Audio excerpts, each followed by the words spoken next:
Welcome back to Confident Risks. We took a little bit of a hiatus there, but now we're going to start jumping into more firefighter stories and talking to firefighters. Season one, we talked a lot about entrepreneurship and what it meant to start a business and building the confidence to start a business. Season two was based on a lot of positivity in life and just how can we gain more happiness in whatever it is that we do.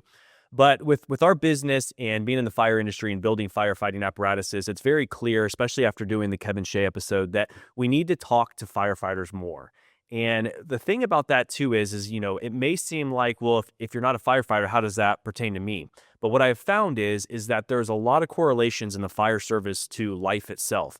The training that we have to do, how we really look into our mind and how we work with the people around us and how we get into scenarios when we have a lot of pressure on us. And bringing on firefighters and talking to them is a way to really expose a lot of those things in all of our lives. And what I've realized is even at FDIC, which is a national fire convention we go to every year in Indianapolis, I get a chance to talk to thousands of firefighters. And every day when we're selling our fire training apparatuses, we get to talk to hundreds of firefighters a week from different departments. And it really is, I know for myself, it's been a game changer because I myself am not a firefighter. And I want to put that out there to everybody, because people who watch this show or even sometimes see our training apparatuses, one of the things that I've heard is, well, you're not a firefighter, Taylor. And I really want to lean into that because you're right. I'm not a firefighter, but what do I have? Why do I have the ability to talk to a firefighter? What gives me any notoriety?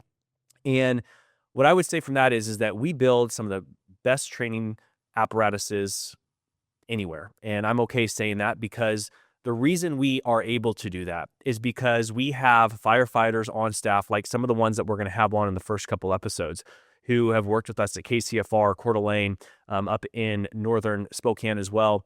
But these firefighters are guys who are battalion chiefs, captains, have a lot of experience, and they come in and they're giving us advice weekly on our training apparatus, and they're giving us that feedback. And then we also have welders who are extremely talented at what they do.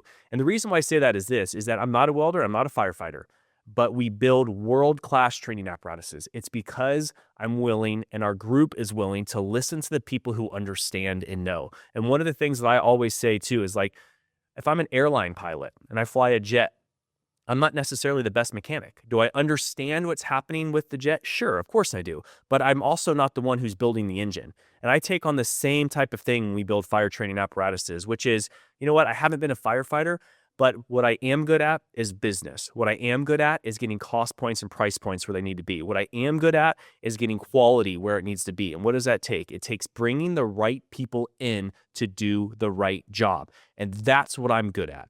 And that's why I enjoy bringing on the firefighters who we get to listen to on it every day, because it's not just a single person who says, you know what, I've trained a certain way, so this is how we're going to build our training apparatuses. We learn from everybody. Every year when we're at FDIC, we learn from somebody new. Hey, you should do this. Hey, you should do that.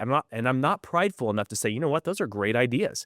You've been in this situation, so that's what we're going to do with our training apparatuses. And then it comes to quality. We bring in the best fabricators.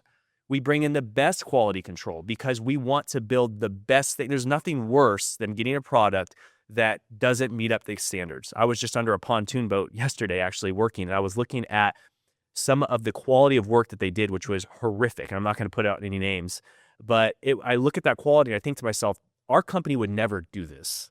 Our company would never put a product out like this. It's because we brought the right people in to do the right job. And that's what we base our whole company on, which is it's not one singular person who fabricates and does the fire service.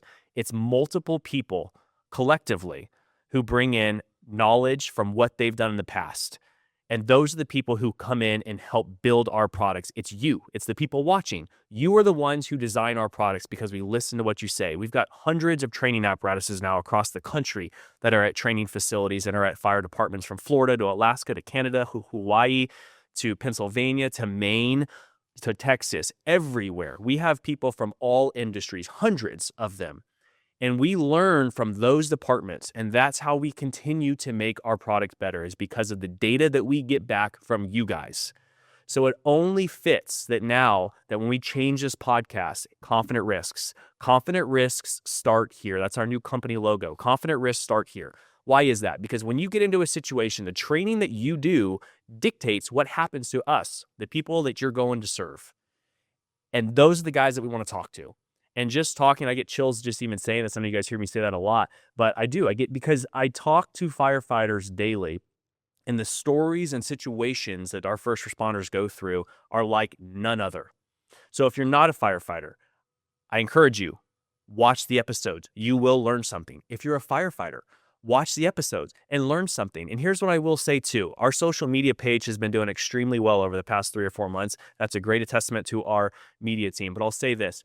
What I have noticed during all of that is that there is a lot of input that comes in from people in the fire service of saying, you know what, they're not doing that training right. They're not doing this right, or you're doing this right. They're putting the people that we have out there on blast constantly. And that's fine. We can take that. And it does happen every once in a while. But understand this, just like anything that we do in life, there is not one particular way to do it.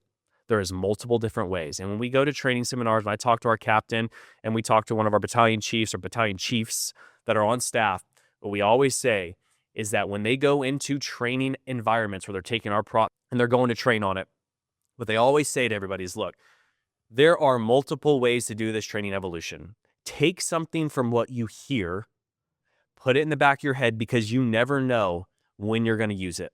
You never know when that one training scenario that maybe you don't agree with right away comes in handy later.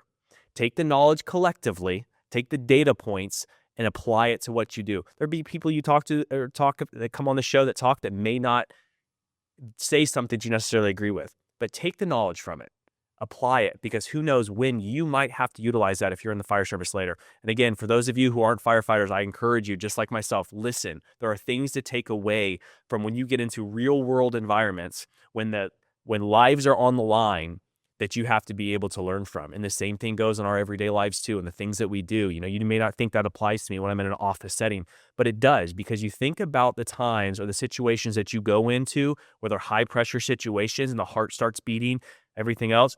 Those are when those things come into play. So again, encouragement for you guys. Starting after this episode, next week we have a great guest coming on, Rusty Kramer, who's going to talk to us. He's a battalion chief at KCFR. Learn from those situations. There's so many things to learn from life situations and on. But we're really excited about what the season's going to bring. Look forward to bringing them to you guys. And until then, stay sharp and stay resilient.